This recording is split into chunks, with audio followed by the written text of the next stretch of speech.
Hello, everybody. Welcome to the Movies by McManus podcast, the podcast where we break down movies, comics, TV, books, whatever kind of media you're into, the context of who created it, and what effect it's trying to have on the world. I'm your host, Greg.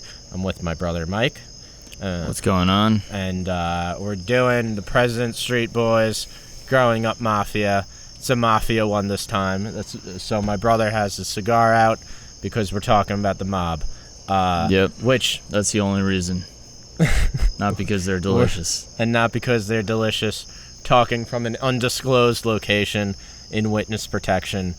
I'm glad that like these Mafia ones are great. Like obviously like the focus of this dogs. We're in the elements. That's what you get, people. We're going to be in the elements for a little while longer. Obviously, the focus of this podcast is kind of movies. But, like, I think, we got fun ones where we kind of, like, go off the way, and we'll talk about the mob for a few times. I love when you're like, we only cover recent movies, but I will talk about some Mafia history from the 50s. Well, this book is from 2016. All right, fair enough. Yeah. Well, yeah, because I like to, like, bring it in, and it's kind of, yes, movies-wise, I'll do it, like, just recent stuff. But, which I don't know if we want to stick to that rule forever. There are some, like, I'd love to do The Shining or something like that. It's not something we have to do forever, but... All right, this isn't a Movies by McManus staff meeting. Let's get back to the topic at hand. All right, so the President Street Boys, Growing Up Mafia. Another reason I wanted to do this book is because if you're like someone who kind of just like wants to get like a baseline introduction to like the mob and what they're about and like kind of the culture behind it, Frank DiMatteo's books in general are kind of the place to start.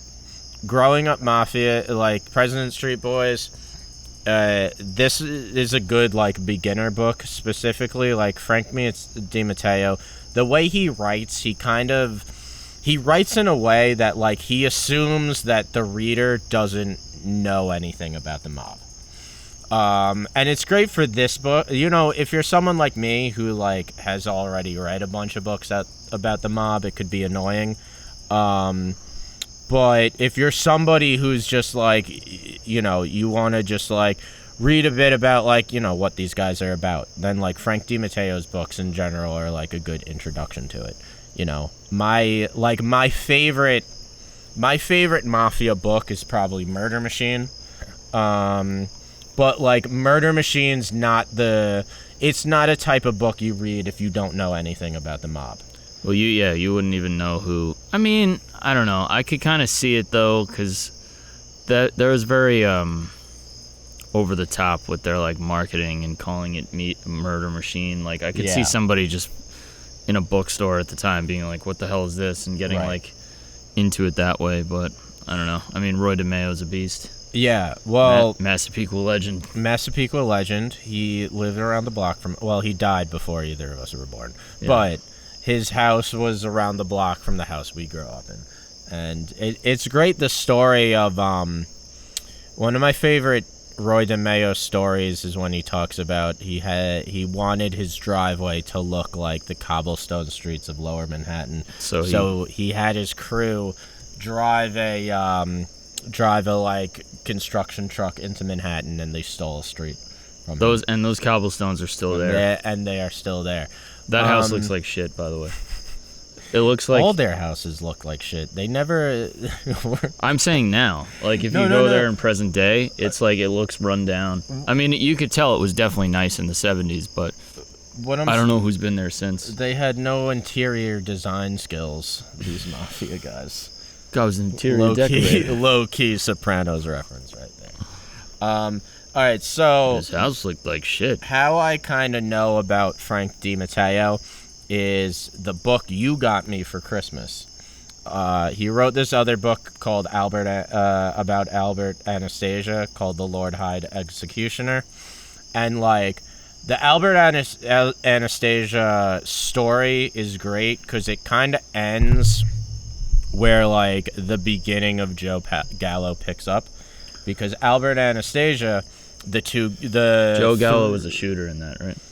Joe Gallo, Larry Gallo, and Carmine Persico were the three shooters. Do we want to drop the Carmine Persico news on him? We can drop it. That Carmine Persico, the snake Carmine Persico, was actually an informant for the but FBI. It just seems like it wasn't all the way confirmed, though. Yeah. But that would be crazy, because I almost called him Jake the Snake.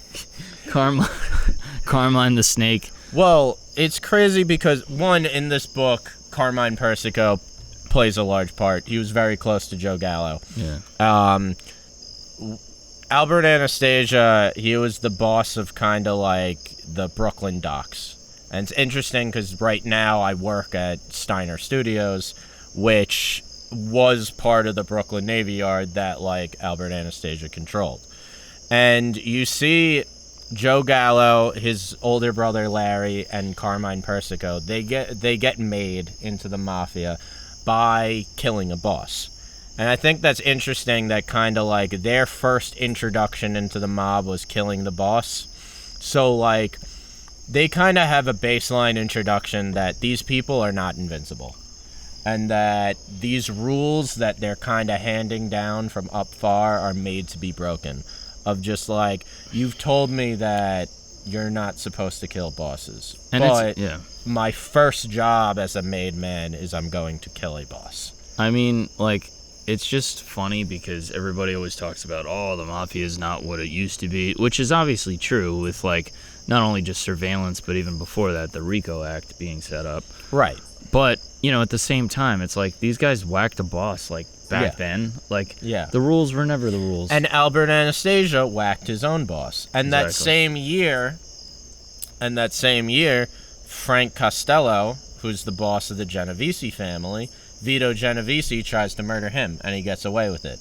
So we know that year of 1956, there's an assassination on one boss and an attempted assassination on another. So Joe Gallo and Larry Gallo are starting their criminal careers knowing that these guys are invincible.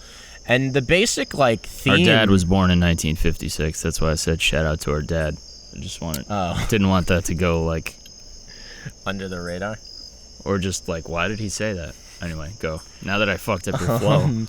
We come into kind of a culture on President Street, which is where the Gallows, where their, like, headquarters was, of not only are these people not invincible, but, like, there are their rules and their kind of decrees that, like, the bosses made themselves seem like they were these mythic figures of just, like, they were controlling everything up high and, like, they were the word of God. And we know from a fact that that's not true, and the Gallo brothers are saying, why do we have to listen to these people?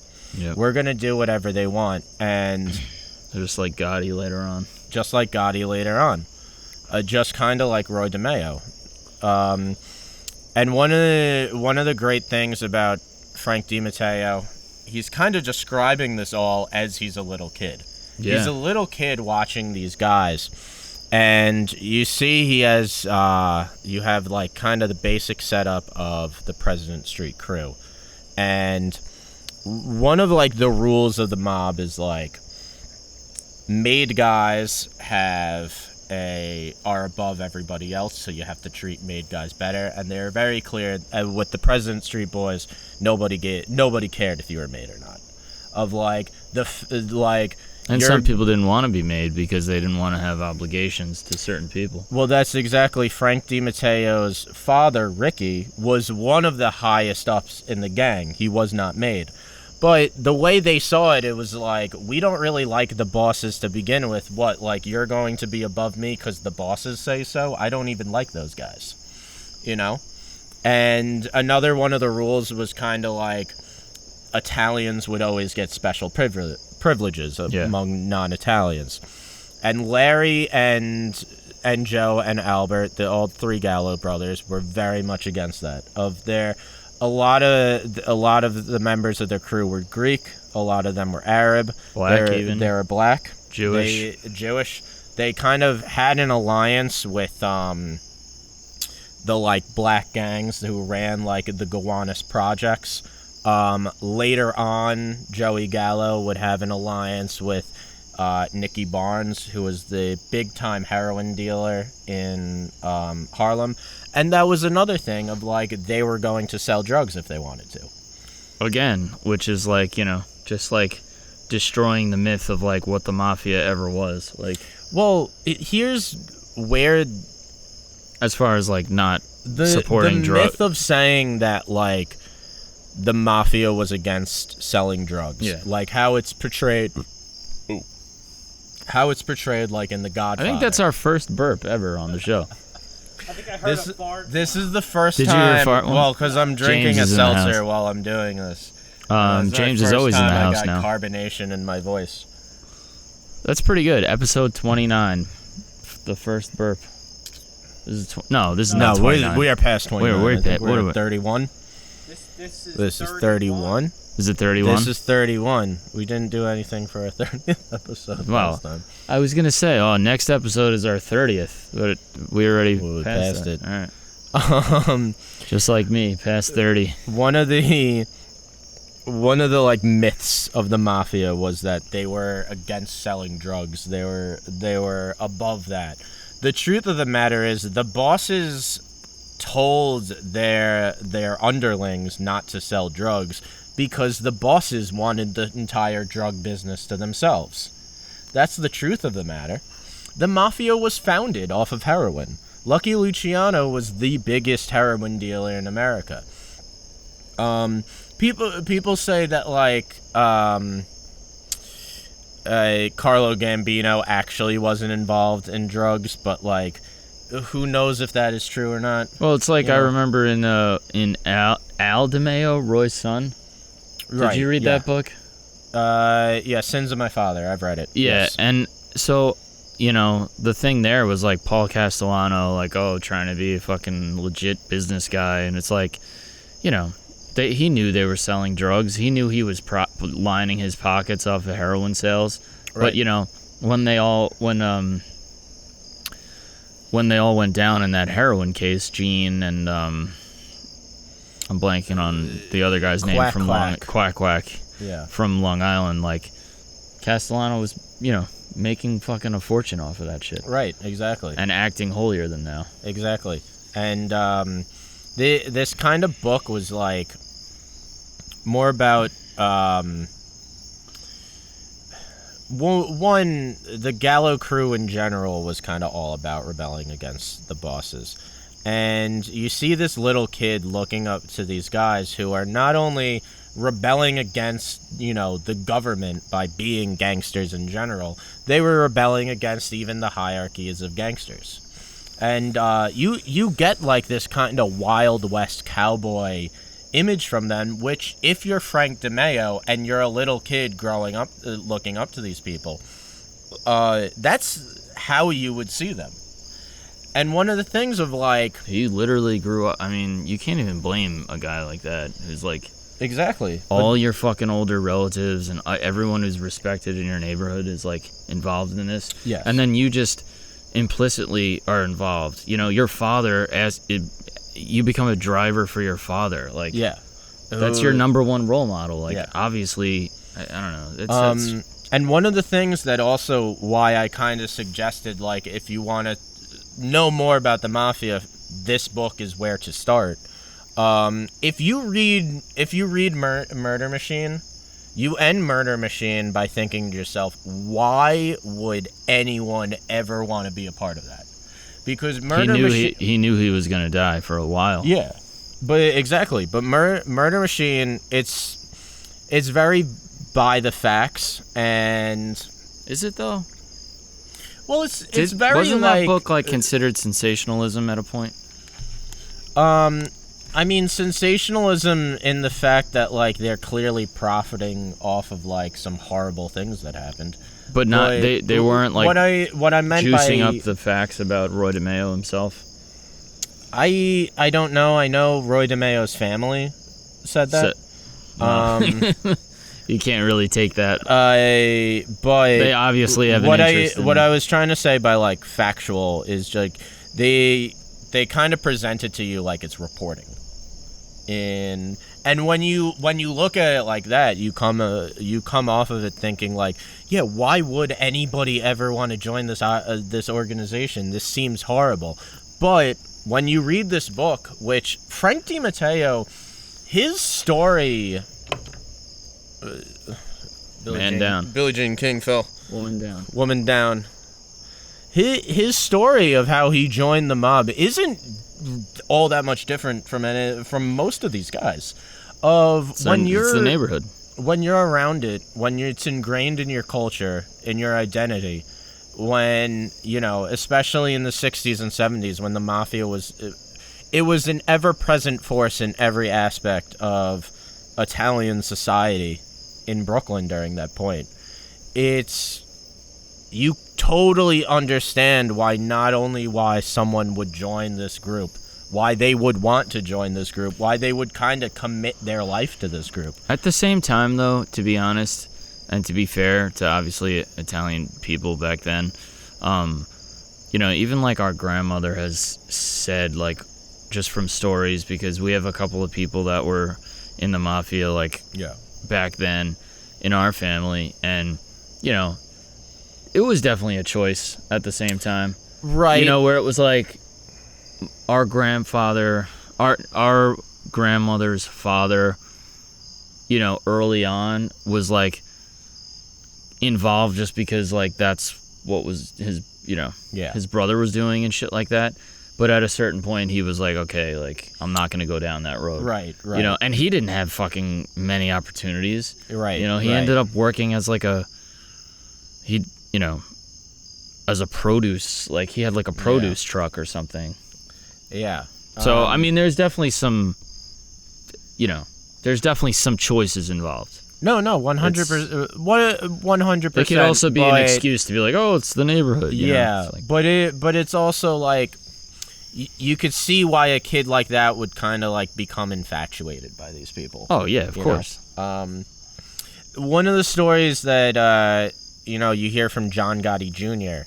is he talks about how he didn't want to be in the mafia until he got in trouble, and basically he got like in some trouble with the law, and his father, John Gotti, kind of made him sit at the Bergen Hunt and Fish Lounge. Well, that's social crew. That's the night that John Gotti Jr. was out with his friends, and there was a fight at the bar, and a kid got killed. Somebody ended up dying. And basically, and as punishment, John Gotti Sr. said, "You can't hang out with your friends. You're going to sit with me while I'm at my social club." Which in turn led him being but involved. He was saying like, he never considered being part of the mob until he was sitting there every day. And he's like, how these people were, how they had this persona of just like, they were mythic figures walking the earth. And he was in fucking military school before He was in military school before that, and he said he wanted a career in the military before that. And it's like Michael Francis was like, and Michael going Francis to business school or some shit. Yeah.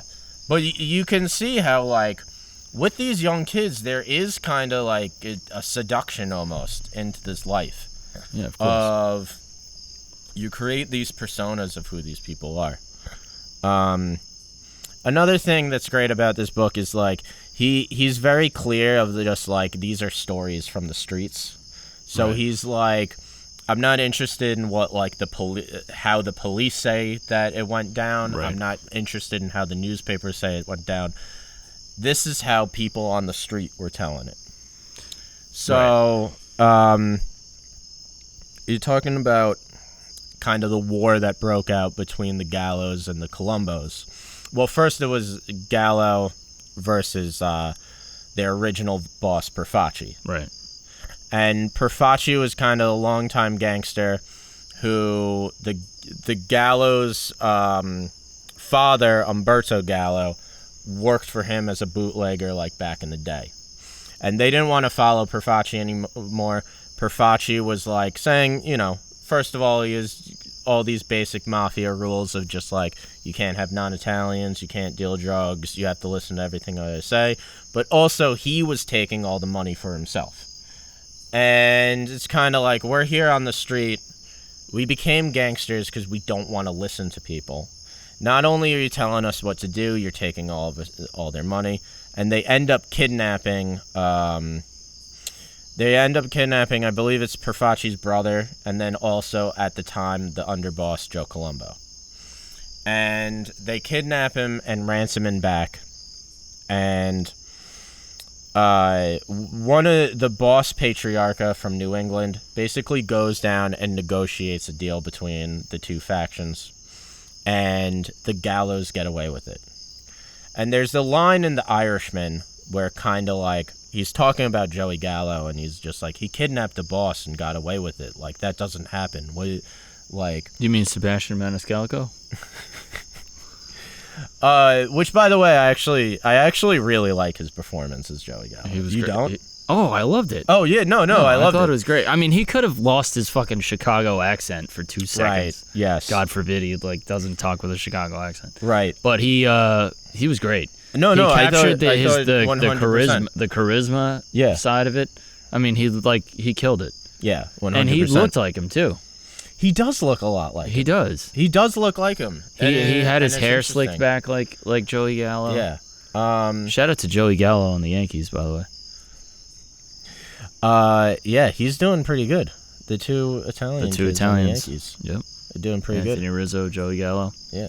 Everybody's been talking about it. I don't know anything about sports. So that's all right. So like, fast forward to the end of the 60s. During that whole like kind of peace negotiation, Joey Gallo is actually in prison for it because right after the kidnapping, he goes to prison. He's in there for like most of the 60s, and in like 68 he gets out. And by 68, his brother Larry had died of lung cancer. And Joey is now in charge of the crew. And Joey says to, now the boss is Joe Columbo, because Joe Perfacci also died during that time, was that the agreement you made is with my brother, not with me, so our war is still on. And Joey Gallo decides that we're not a crew of the Columbo family anymore. We're the Gallo family now. And I'm my own family. And that kind of went against every rule of the mafia is like, you can't start your own family, and also there's a 5-family rule. We have this commission, and we make decisions on who gets to start a family or not. And the President Street crew really became the Gallo crime family. And Joey Gallo was referring to himself as the boss. Then that's another thing. Like, I understand his philosophy of just like what these people are saying. These bosses, they're full of shit. I know they're full of shit. They say they have their values and their rules. I know firsthand that they're all about money. Yeah, they'll compromise anything. Right. My first introduction into this life was murdering a boss. Exactly. That year, another boss there's an attempted assassination against, and nothing happened. My older brother kidnapped the boss's brother and the underboss, and nothing happened to him. I know these guys. They put up a wall of invincibility. They think that they're invincible, and they are not. You can't blame them. Yeah, for at least thinking that. But like, also, it's interesting because this story is being told from Frank's perspective as a little kid. So like, he really does see Joey Gallo as like this crusader who's going up against these bosses. We get to 1971, and Joe Columbo is shot in the head during a rally at the an Italian American Pride rally. It was a rally of the Italian American Civil Rights League. Yeah. The Italian American Civil Rights League is interesting. It was a group created by Joe Columbo. And basically, when the newspapers were all accusing him of being a mafia boss, which he was. He was basically accusing the newspapers of being anti-Italian and saying that there is no mafia and that you guys are just racist against Italians. Dude, and I'm going to start this league, the Italian-American Civil Rights League. They're still using that defense to this day. Yes. Like a couple years ago, there was that Bonanno trial with Joe C. Joe Messina? No, Joe C. Joe Camerano Jr. And Porky, the underboss, the boss and the underboss. Porky was the conciliere, I think. Anyway, like part of the defense literally was like, oh, because he's Italian and he looks like a mafia person, like he's guilty. Like that was literally part of the defense. Like, no, he killed 6 people. Yeah, and like Joe Camerano Jr. is like on the record, like all over the place as having been the acting boss at the time. So like it's a fact. It's not debatable. No, exactly. They won the trial. I don't know how. I guess they just didn't have the goods on them. And another thing, so this was like 2018. It was like super recent. So Joe Columbo with he had a crusade of trying to prove that anybody who was going up against the mafia was really just racist against Italians. And he's a producer on The Godfather. So it's interesting. And if you look at That's crazy. If you look at The Godfather, I did know that, but I forgot. If you look at The Godfather 1, he had control over the script. So Joe Columbo? Yes. Jesus Christ. Well, he had to kind of approve everything. So a lot of that stuff of just The Godfather, they portray the mafia how they wanted to be portrayed. Exactly. They're gentlemen gangsters, and also one of the rules was they were never allowed to say the word mafia in the movie. In the movie, right? Yeah. And if you watch them, they don't say it in the first one, but they say it in the second one. Because he was because dead the already? Second one he wasn't dead already. He was comatose. Yeah. Which he eventually died. Which eventually he does die.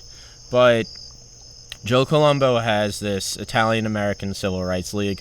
Yeah. All the other bosses hate it because he's bringing so much unwanted attention of this is supposed to be a secret society, and you're literally having marches in the street. You're literally having your guys outside of the FBI building marching with signs saying the FBI is anti-Italian. Forever bothering Italians. The FBI stands for Forever Bothering Italians. And the other bosses have a huge problem with this, and they I wonder why. They really want it to go away. So, in 1971... The ego is a motherfucker, dude. The ego will fuck your ass up. That's the thing. They tell him multiple times, we don't want you to do this anymore, and he keeps doing this. Dude, the ego is undefeated. And if you listen to Michael Francese talk about it, he was like, we all kind of didn't want to do this either anymore. When he talks about Mike Francese was a kid at the time, and he was apparently handing out papers or something. He was handing out papers, pamphlets. But they told pamphlets, but he was one of the guys outside the FBI building where Joe Columbo or whoever his captain was put on the sign that says the FBI is anti-Italian and you're gonna march in front of it. I mean, I don't know. Maybe it's not the worst PR idea, but it kind of is because you're just attracting attention to yourself regarders. Right. So even if it does work for the time being, then you have a target on your back because they're they're maybe gonna look at you more just if you fuck up. But Joe Columbo he's having rallies and he's having speeches, and it's the other bosses don't even really want people to know they exist. And here's Joe Columbo. And here's Joe Columbo. He has this massive rally in Columbus Circle, and a man named Jerome Johnson, a black man, shoots him in the head. And the fact that he was a black guy is important because They suspected they Joey suspect Gallo. Joe Gallo. Because Joey Gallo was known to, like, Joey Gallo, work with black people. He had black members of his crew. He had one. He had an alliance with kind of the black gangs that ran the Gowanus Project. He had alliance with Nicky Barnes, who ran Harlem. Him and his brothers in kind of South Brooklyn at this time, the police even brought them in to try to like ease tensions between the white and the black gangs, because they knew that the Gallo brothers. They brought the Gallo brothers in. Yeah. To ease tension between like the white and to the do what? Like basically to like try to. They brought them into the police. To try to like make pieces between the white and the black gangs in like South Brooklyn at that time. The like NYPD did. So like why would the Gallows like listen to the NYPD? I don't know exactly why they did it. I know that like they did do it. Maybe it wasn't exactly the NYPD. Maybe it was like the youth board or something like that. But I know that like the Gallows had a long-standing relationship with the black gangs in New York. Right. So when Jerome Johnson is the shooter, all of the New York Mafia immediately suspects Joe Gallo. So according to the official report of the NYPD, Jerome Johnson was a lone gunman. He had no association with any mobsters whatsoever. Which is true. He was like a petty criminal, but he wasn't associated with like anyone in the mafia. Like he wasn't an associate of Joe Gallo. Frank DiMatteo, the way he tells the story is that Jerome Johnson, the other bosses of the New York Mafia, they wanted Joe Columbo dead, but they didn't want to take the blame. They wanted Joey Gallo to take the blame, so they used Jerome Johnson to be the shooter, knowing it would look like Joey Gallo did it. Is that confirmed that that's what it was? That's Frank DiMatteo. That's what he says. So, in other words, books. all of the families would have had to agree to that, though, in theory, right? In theory, but to kill a boss. I don't know. I don't know. Because Frank DiMatteo, that's another thing. He very much says, like, look, this is what people on the street were saying. Right. You know, according to the NYPD's investigation, he was a lone gunman. Right. But, like, why would a lone gunman... Yeah, exactly. Kill... But what is the motivation, though? You know? Well, that's what I'm saying. There would be no motivation. Yeah, exactly. So, I don't know. It's a murder from 50 years ago. Like... All signs point to someone was behind that. Another one of the theories was that it was Joey Gallo. Apparently there's a NASCAR race going on in the fucking neighborhood. Another theory was that it was Joey Gallo, but that the other bosses had approached Joey Gallo to... They are drag racing. Who the fuck is driving like this? That the other bosses had approached Joey Gallo to whack out Joe Columbo because they didn't like Joe Columbo I need you to anymore. whack off Joe Columbo. That was the line in Family Guy in the Mafia episode. Do you know that line where the Mafia guy says to Peter, "Is like, I need you to do a favor for me," and he is just like, "What do you need me to do? Whack a guy, off a guy, whack off a guy? Because you know I'm married." I do remember that. Well, they said that Joey Gallo did it. He had permission of the other bosses, but that the other bosses didn't like the fact that he killed him at a rally in front of a bunch of people. Wait, Frank DiMatteo was saying that? No. This was just another theory that, like, I have heard through other books. I believe in The Irishman. That's what the theory that they put forward. Is that Joe Gallo was behind the hit, but he had permission from the other bosses. But then when they saw how it was done... Known factual historical document, The Irishman. Yeah. Frank DiMatteo has a lot of issues with Frank Sheeran. Seems like most like real deal people are pretty much in agreement that the Irishman is horseshit. Yeah, well, when it comes to the like assassination of Joe Gallo a year later, he's at Umberto's clam house. It's like 4 a.m. A lot of things. I didn't realize it was that late until we prepared for this show. A lot of things about that night are like iffy. Yeah, like why is an Italian restaurant open at 4 a.m? Yeah. What Italian restaurant do you know that's open at 4 or 5 in the morning? So they're there at 4 a.m. Umberto's Clam House is not normally open that late. That's what I'm saying. Like what? They're out partying for his 43rd birthday. The bodyguard with him that night was a guy named Pete the Greek, who wasn't his normal bodyguard, and more like Pete the Assassin. And they one of the guys who was with Joey Gallo like at the club before they went out at the Copacabana was saying that like he was surprised to find that Joey Gallo was killed at Umberto's because apparently Joey Gallo had been talking about Chinese food the entire night and was saying he was in the mood for Chinese food that entire night. So they were like, someone must have went up to Joey Gallo and convinced him to go to the Italian place instead. And the Italian place was also owned by the Genovese crime family. Matty the Horse. By Matty the Horse, exactly. He was like a big porn guy, right? I'm actually not sure what Matty the Horse is. I'm serious. I know Matty the kidding. Horse. I know that he was a captain in the Genovese family. I know he owned Umberto's Clam House. I don't know like what else he was in. I'm not sure if Matty the Horse was. Wait, hold on. I think he was. I'm not kidding. I'm not sure. The names, the nicknames, yeah. Oh, the Matty the Horse. Joey the Tuna Fish.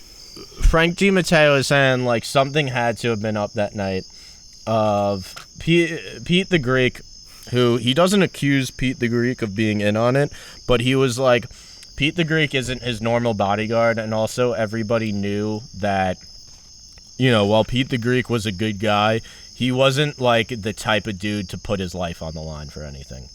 The way Frank Matteo described it was like Joey Gallo's normal bodyguard was like a diehard Gallo supporter and like would jump in front of a bullet for Joey Gallo. He was that, and it was like Pete the Greek wasn't that guy. They must have like someone convinced him to be at that restaurant that night, and someone knew that like his normal bodyguard wasn't with him. And that's where it comes to kind of Frank Sheeran. Because Frank Sheeran, the Irishman, claims to be the shooter who killed Joey Gallo. Pete the Greek. He's like, yeah, I killed Alexander Hamilton. I was there. That was the Irishman. It was Aaron Burr's full of shit. Dude, I watched fucking Hamilton last night. Is it good? Hamilton is a fucking masterpiece. Oh, I know that's not exactly breaking news, but like, holy fuck. I'll watch it eventually. Holy fuck. I'll watch it eventually. I want Lin-Manuel Miranda to do The Irishman, the musical. That'd be fucking fun. And it's just Frank Sheeran lying the entire time. I don't know. I don't think Frank Sheeran was the shooter, but also the way Frank DiMatteo says it went down, I don't really know if I believe either. Here's what I think. So the way Pete the Greek, the bodyguard, says, he says that there were 4 shooters. Yeah. That came in and fired at him. So that's why he's saying like Frank Sheeran must be full of shit because Frank said he did it himself. Yeah. And then some of the evidence that was saying that Frank Sheeran was telling the truth and not Frank DiMatteo, is that a lot of the witnesses there don't say it was 4 guys. They say it was 1 guy. Really? Yeah. A lot of the witnesses really, like, it was the people who, like, it was basically the people with mafia connections were the ones saying it was 4 guys, while, like, the tourists who were there, or, like, the people who weren't connected to anything was saying it was 1 guy. What I believe is that it was 1 guy, but that 1 guy wasn't Frank Sheeran. I think that it was 1 shooter, and that Pete the Greek said it was 4 guys to kind of cover his own ass, to make it seem like he wasn't totally to make it seem like it was more of an ambush. I still don't. I mean, it's, other people. It has setup written all over it, though. No, what I'm saying was like, more and Matty people. The horse is like, oh, we didn't know anything was gonna happen at 4 in the fucking morning. Like, more people were definitely in on it. Matty the horse was definitely in on it. Definitely. And but when it comes to just specifically shooters, I think it was only 1 person with a gun. I don't think it was 4. If it was 4 people, like, it would have been more of a mess, you know? Right, and that's more people that. And it's more people, and also, like, why would you? If you're already setting up this guy, why are you having, like, a huge ambush? Like, you could get the job done with 1 person, you know? Yeah, exactly. So, Joey Gallo. But is it pretty clear that all of the families wanted Gallo gone? Yeah, they all wanted him gone. There you go. Like, yeah.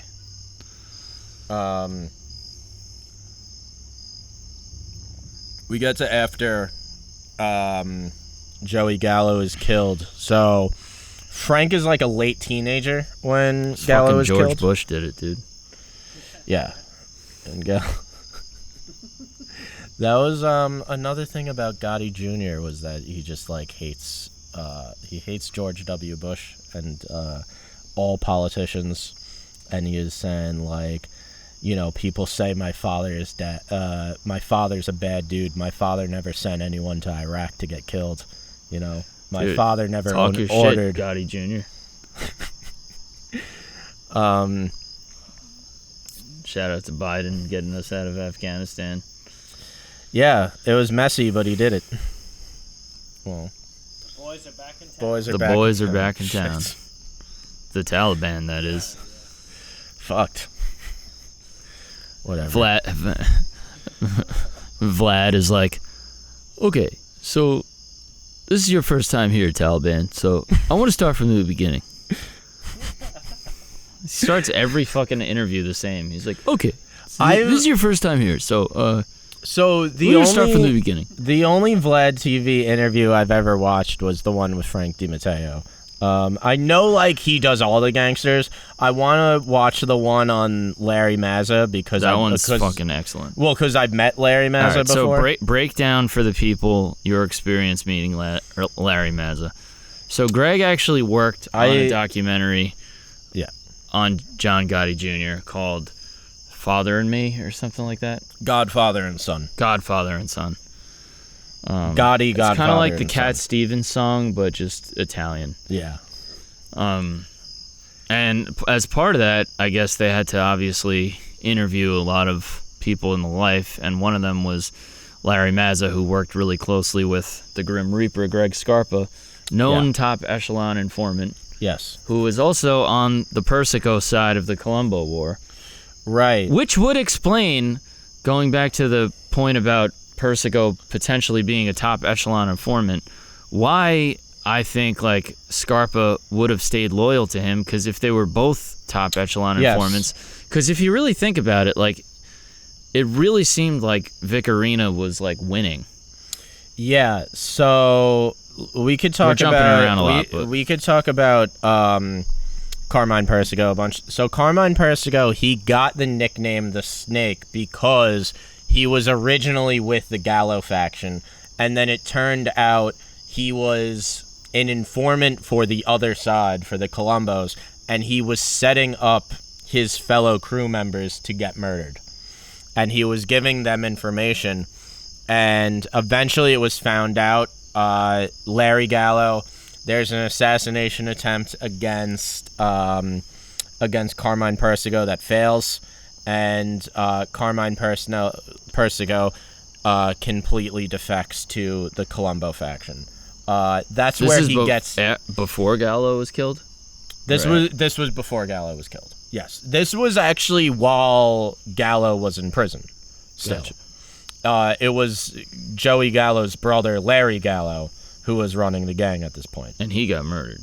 No, he died of lung cancer. Oh, okay. In like '68, he died of lung cancer. I just assumed he was murdered because I knew he died. So no. So that's how he gets his nickname, the Snake. Frank DiMatteo has another book about Carmine the Snake that I actually haven't read.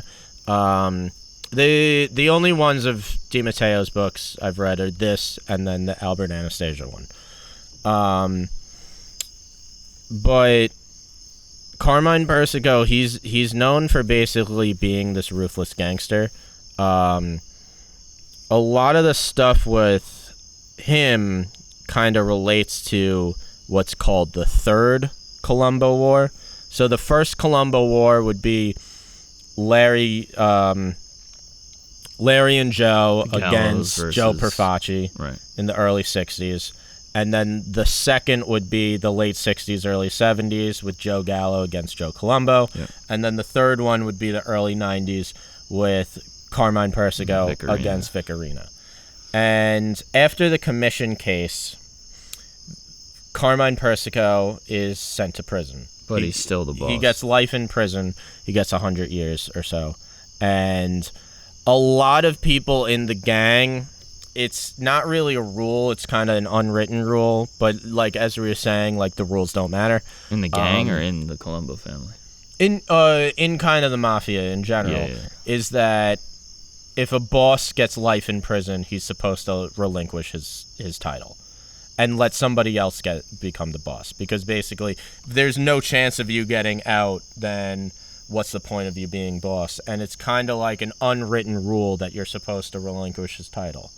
Carmine Persico didn't do that. He said he didn't care that he was getting life in prison. He was going to run everything from prison. So Vicarina decides he's going to be the boss. And most people agree with Vicarina.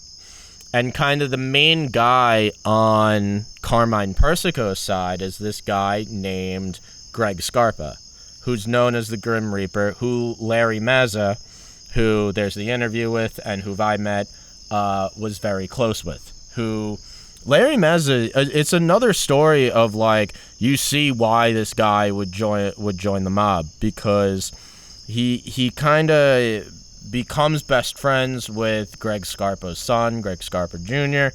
And he kind of just grew up in, he wasn't poor. He didn't need to steal to survive, but he grew up in this culture of the mafia where it's seen as a career path. Well, what I saw from, because I did watch the Vlad interview with Larry Mazza, and his story is that he was working as like a stock boy at like a grocery store who would also be sent to like make deliveries to people's homes. And he has started having sex with Greg Scarpa's wife. Yeah, he started delivering to this house and there was the typical story of like the lonely housewife who was older than him, and he starts an affair with her, and then he finds out that she's actually married to one of the most gruesome mobsters in the neighborhood, Greg Scarpa, who there was rumors about Greg Scarpa being gay, no?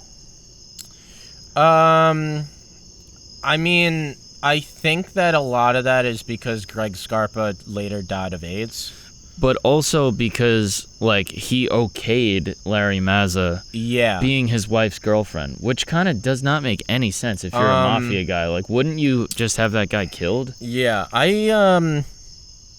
because he did know about it. Yeah, I'm not sure, like, I know people like, in other words, his wife would have been his beard. What do they call it? I definitely, like, have heard that before. Yeah. I can't remember where I don't know, like, if there's any truth to that. I don't know. Or if it's just, like, they're homophobic mafia dudes and they know that the dude died of AIDS. So it's like this. Yeah, exactly. Oh, right. So it's like, I don't know. They were listening to DaBaby a lot. Yeah, I don't know if there's truth to it or if it's just the baby. Did you see Kanye brought out the baby? Him and Marilyn Manson? Yeah. Yo, fuck that. They were like, album. oh, what? R. Kelly was busy that night? Or did you post that? I posted it. Yeah, that was funny. So anyway, the theory was, because it did turn out that Greg Scarpa was a long-time FBI informant. And with this new document coming out of Carmine the Snake possibly being an informant, you basically see that one side of this war has basically the backing of the FBI. And while Vic Arena's side is much bigger, they have much more of the businesses, they have much more of the power, it's Carmine Persico's side that prevails. You know, so... Which, yeah, exactly. Which is like, what was really powering them. Yeah. Now, exactly. it seems like the government. Yeah. But that's... Also, Frank DiMatteo he wasn't really involved in any of that. Tommy Schatz, who is a Farmingdale guy. Well, he's still in prison, but he's going to get out soon. He was involved in the hit that took place at the cafe on Broadway in Massapequa. Right. Which we should not name. No. But, and that was a long time ago, but it's very clearly still a mafia place. Yeah. Well, you drive past it, and it's like 6 old Italian dudes. Yeah. I actually worked like down the block for a while, and there is absolutely no question. Yeah. Because you see all the types of people that come in and out of there. There's like one guy who's just like sitting on a computer in there, like clearly like punching numbers. Anyway, that's probably more than we should say. Back to so after Joey Gallo's death, his younger brother Albert Gallo takes over the gang, and Albert Gallo doesn't really want to continue this fight. Albert Gallo kind of decides he's going to make peace with the bosses, and he doesn't want this smoke. He doesn't want this smoke. They basically come to the agreement of the Columbo family doesn't want to bother with the President Street boys anymore. So they're going to be transferred over to the Genovese family. And it's interesting of the fact that Joey Gallo is killed in a restaurant owned by a captain of the Genovese family. Yep. And then the Genovese family takes his crew. So after that, Albert Gallo is much more about, we're going to do what the bosses tell us, and we're not going to cause problems anymore. Right. Frank DiMatteo gets more into his criminal career. Him and his father they're still involved in drug dealing. They're kind of doing it a bit more secretly now. Frank DiMatteo, like, his main business was a porno magazine that he helped distribute. And eventually President Street gets destroyed. So what happened with President Street the gang gets destroyed? The entire block gets destroyed. Oh. What happened was the city of New York, this is getting into conspiracy theories, but like basically this Why not? This is how it was told on the street. Now we're gonna get yelled at in the comments. The city of New York built a new pipeline for their sewage that ran through President Street. According to Frank DiMatteo, the reason they built it there was to get rid of the gang that was on there. They build this new pipeline that directs New York City's sewage through President Street, and then kind of gets backed up, and all the buildings on that block get condemned. So all the bars and all the restaurants that were owned by this gang now have to be shut down. And not only that, all these buildings that were there for 100 years, and all these residents on President Street who had nothing to do with the mafia, Now all these buildings are condemned, and they're all forced to be evicted. And it's kind of like the city in New York destroyed an entire block to get rid of basically a social club. Right. And it's kind of like this injustice of like, well, according to Frank DiMatteo, just like the people who were living there had nothing to do with us. There was no reason to bring them into this. Well, I mean, that's not even a mafia issue. That's like I mean, that goes throughout time with like Robert Moses and like, right. Destroying neighborhoods because they're trying to, build highways or put bridges places. And it's just like, fuck everybody who lives there. Yeah, exactly. So I don't know. I don't think that's necessarily like a conspiracy. Yeah. Well, I mean, okay, I guess the conspiracy is, did they do it with the intention of trying to get this gang specifically out of there? But just the idea, like, that they would build something and, like, not care about the residents is, like, that's not controversial at all. That fucking happens all the time. Right. So the President Street crew, like, a lot of them follow Albert. Albert kind of, his new sort of gang headquarters is in Greenwich Village. He's with the Genovese family, and Albert Gallo is still alive, and he's still a captain to this day. With the Genovese family. I did not know he's still alive. He's still alive, and he's got to be old, obviously. Yeah, he's old. I don't know exactly how old Albert Gallo is, but they say he's, like, basically retired, but he's still alive. He's still, like, technically a captain. With Frank DiMatteo and his father, the bosses find out that they've been selling drugs, and they go to Albert, and Albert is like, we're not going to protect you anymore. So Albert is like, here's what I'm going to do. We're shelving you, basically. You're exiled from the gang, and I'm telling the bosses you're not with us, and that's basically going to save your life. Because if it's official that you're with us, then we have to kill you, because those are the rules. Right. And Frank DiMatteo is kind of... He's mad because he sees this as basically like Albert is turning his back on his father, and Joey would have never done that. And Joey and Larry would have tell the bosses to F off. Right. I'm sticking with my friend. They end up getting picked up by the Cavalcante family in New Jersey, who are now sort of moving into Brooklyn, and that's where Frank DiMatteo's next book starts.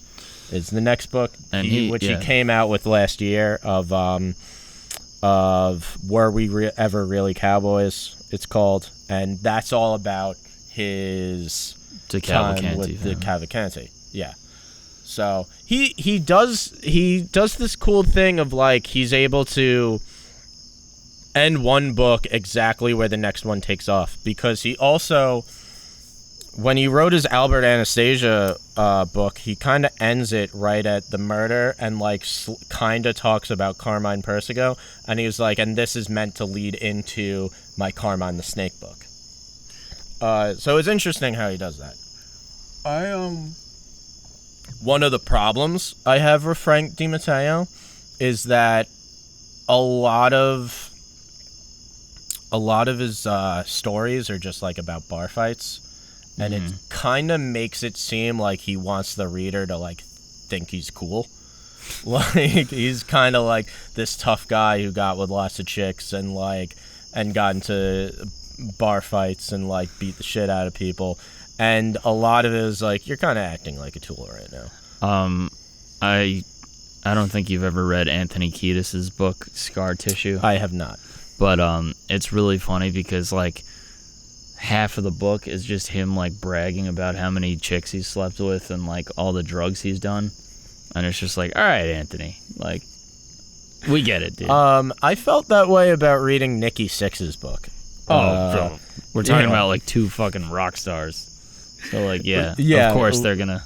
Where Nikki Sixx is kind of like, oh, this is where my darkest moment, but then he'd talk about, like, but it was awesome, stuff like that. I was like, you're kind of a chooch. The President Street Boys. The President Street Boys. I like talking about the mafia. So this is Movies by McManus, but every once in a while I'm just gonna go for it, and we're just gonna do a mafia one. Well, I mean, we talk about books. We talk about books, and it's a good book. It's not off brand. And look, if this is something that's interesting to you, organized crime, but you don't want to go down the rabbit hole like I had, I'd say Growing Up Mafia and For the Sins of My Father are the two That's a great one. Are just the two basic ones of like you're interested in this, but you don't want to go down the rabbit hole. For the Sins of My Fathers by Al DiMatteo, son of Roy DiMatteo, who is an infamous Gambino hitman. Yeah. Who is also the subject of the book Murder Machine you were talking about earlier. Yes. Yeah. And Murder Machine, like, if you do want to go down the rabbit hole, that's the one to do it. Yeah. All right. It's been Movies by McManus. So, if you like this podcast, you can check out the video of it on our YouTube channel, and also my 10-minute breakdowns. 10 to 12-minute breakdowns that I do. And you could also find clips. So if you like us, but you only don't want to sit with us for an hour, then you could check out the clips on our YouTube channel. Also check us out on social media, on Twitter, on Instagram, and on Facebook at Movies by McManus. I'm your host, Greg, with my brother, Mike. Yeah, thank you. And thank you, as always, for supporting the show. Thank you for downloading the show and subscribing on YouTube, leaving comments. The comments have become pretty active over the last few months, so we appreciate that. We're having fun. We're doing our thing. We're gonna continue to do it. We're out here still in the outside location since our former studio has now actually shut down. Yeah. At first it was more of a scheduling thing, but now it's gone. So we would have ended up having to move anyway, which is funny. So we're in the process of figuring out where our next location is for the time being in the summer. By the time this comes out, it's probably going to be into the fall. But like I said when we first moved, we're going to keep the show going, and your support is what helps us to do that. So thank you very much for every comment, every subscription. It all helps. We're having fun, and we're going to continue to do so. So thank you. Thank you. And we'll see you next time.